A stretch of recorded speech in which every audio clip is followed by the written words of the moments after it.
All right, hello everyone, and welcome to week 13 of our ENGL 100 English composition class. It is a very exciting week. Your research papers are due, the biggest paper of the semester. You hopefully submitted a rough draft last week, and I'll be getting you feedback on that in the next coming days. Hopefully by Wednesday I'll have all of them done so you can read a little feedback before you work on your final draft. I just wanted to go through a quick checklist for the paper. I know this is a pretty big assignment, and we're asking you to do a lot with this assignment. So I wanted to make sure you just kind of had a sense of what you needed to do, and you can even print this checklist up or put it on your computer and go through it yourself. It will be in the week 13 content. Okay, so first of all, I think for this paper, since it's a research paper, it's great to have a title page, a separate page that just has your title.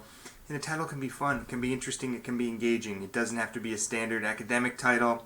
It could be something that grabs the reader's attention. So you got your title page with your heading. And as you know, our academic heading is your name, the date, the class title, and the professor's name. So that's your title page.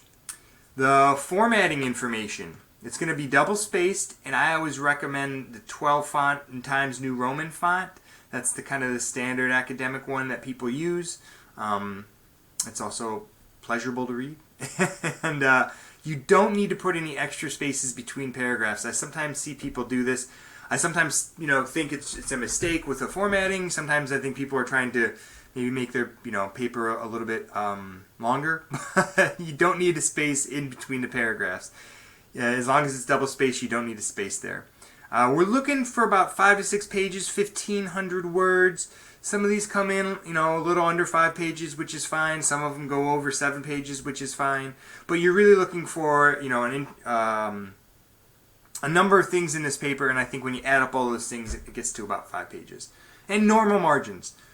I don't think most people this semester have been kind of shrinking the margins to lengthen their paper, but just leave the margins as they are in a standard document. Now for the content. You're looking for an engaging introduction. We've read a number of them throughout the semester. One of my favorite, to be honest, was the introduction to the case against high school sports, where we heard about South Korean students in America and how they felt about American education and sports being connected to American education. It was a kind of a current day news story or an anecdote, kind of fell into maybe a hybrid of those different introduction styles. But look to create something that will grab the reader's attention. This is something you can save for the end of the paper too. I often, when I was writing academic papers, would work on the thesis and then the body paragraphs, and then by the end use any kind of creative flow that I had left to make an engaging introduction. One strategy you might be able to use for your introduction, if you don't have one already, is to profile a school that has already implemented the change that you're advocating. Or profiling a school that hasn't done that yet and has had some consequences because of it. Your thesis statement is going to come at the end of that first paragraph. Sometimes the introduction stretches into 2 paragraphs, which is fine, but it's going to be at the end of that. It's going to identify the topic, it's going to identify the author's stance, and it's going to preview the supporting paragraphs. I think that's such a great strategy for a thesis statement. Let the reader know what proof you're going to be using. It doesn't have to be long, it doesn't have to be detailed. You could just do it in terms of the topics of each of these supporting paragraphs. But it's a good idea to preview it in the thesis statement. You're going to have your body paragraphs, which present your evidence. That evidence hopefully will have sources in it, outside sources. And try your best to use transitions, words and phrases that move the argument along. Those transitions usually come either at the end of a paragraph or at the beginning of a new paragraph.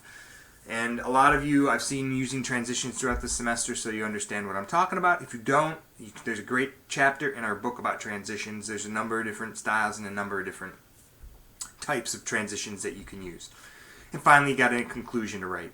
A lot of people use the conclusion to summarize ideas. That's absolutely fine.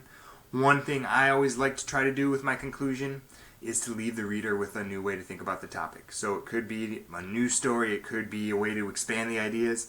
One of my favorite conclusions from the semester was in 2 Ways to See a River, where we saw Mark Twain create an analogy as his conclusion style. If you remember that essay, he was talking about being a riverboat captain and how that changed from his first year to his 20th year, how things looked and changed when as that job progressed, and then he ended that essay by expanding the ideas and creating an analogy and talking about a doctor and how a doctor who has specialized knowledge about people's health, how they might have been changed in their life due to that knowledge, in the same way a riverboat captain would be changed in 20 years of service to driving a riverboat. So come up with an interesting conclusion. Introductions and conclusions, I think, are best saved for the end, and try your best to expand the ideas of the paper. For your citations and your sources, finally, we got 3 to 4 sources here. Each source needs to have a signal phrase, and in that signal phrase you can identify the source title, the author, their credentials. The sources could be direct quotes, they could be paraphrases, they could be summaries. The source needs to be cited correctly, so if it is a direct quote, a paraphrase, or a summary, you're going to have the author's last name and the page number after it. It should be used to expand the ideas of the paper, to support the ideas. It should not take up more than 10% of the word content. Sometimes people use really, really long quotes in their papers, which are great, but this is a short paper. We're talking 5 pages. If it was a 20-page paper, sure. Longer quotes, talking about 5, 6, 7 lines, might be appropriate. If you have a quote that's that long, 7 lines long, try a summary. Try a summary mixed with a direct quote. You don't probably need to use the entire quote if it's that long. And finally, you're going to have that works cited page, which we talked about last week. There are rules on how to get that done. If you need information about that, look at the lecture from last week. That's what I got for you. I know it's a big paper. I know it's a big assignment. And I'm excited to see what you come up with. If you have any questions or concerns, please feel free to reach out. Look for my remarks on your rough draft. And take care of yourselves. All the best this week. I hope you're staying well. And we'll be talking soon. Take care.